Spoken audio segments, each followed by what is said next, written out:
It's weird, this. Swiping right and talking screen to screen.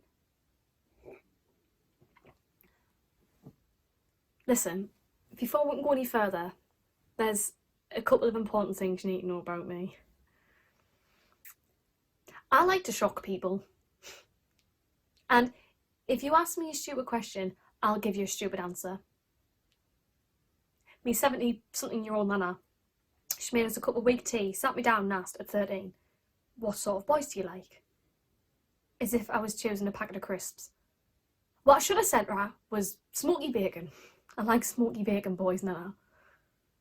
What I did was sip the horrible tea, looked her straight in the eyes and said, boys, nana, I like ones with big willies. And I watched her choke on her custard cream. I assure you, I had very limited knowledge of penises at that age. I mean, I'd seen my brothers. That flashes on the metro. And my dad's ones. When I set the burglar alarm off really early one morning and he came bounding down like a berserker in the buff. Never mind the penis, the whole experience was disturbing.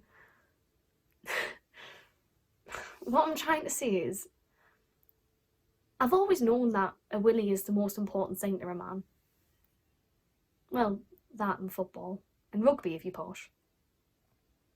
The men I know, the ones I grew up with at least, are what my dad liked to call proper men. Men with bushy eyebrows and BO and the innate ability to fix broken things with a soldering iron.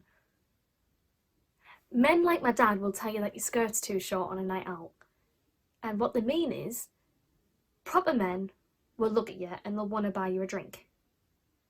And you should really let them, or you'll hurt their feelings. But that means you've practically promised them at least a blowjob. Gin and diet tonic is expensive on the quayside. They'll want something in return. Proper men who don't bother with anniversaries or Valentine's Day because it's gay, or if he's a millennial proper man, because it's commercialised bollocks invented by Hallmark to con you out of money. If this is the prime, shining example of masculinity, I don't want a proper man. I'll have a shit man, thanks. One who has the guts to admit out loud that he actually prefers cooking to CrossFit. One who might hand me a tissue when I cry and not just snigger under his breath. One who understands that my body is my body.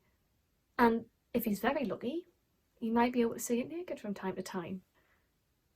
A shit man who knows to separate the whites from the brights and reads the kids and does all the voices. One who doesn't call me clingy or mental for expecting a normal amount of decent human behaviour.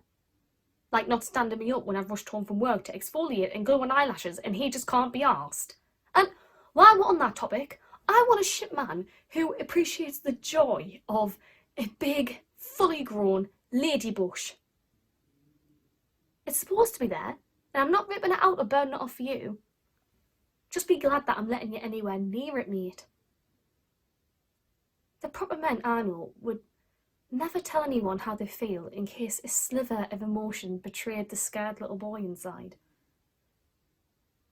I want you to let me see the scared little boy inside. I want you to ask me for a cuddle when you need one, and not be embarrassed if you shed a tear at the notebook got up. I want you to be proud if I make more money than you.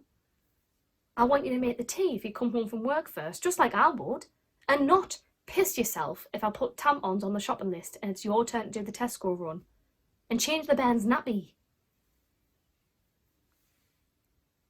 A shit man sounds more like a partner, doesn't he? So, when you get up the courage to ask us what I'm looking for, I'll answer your question with a question. Are you a shit man, Paul?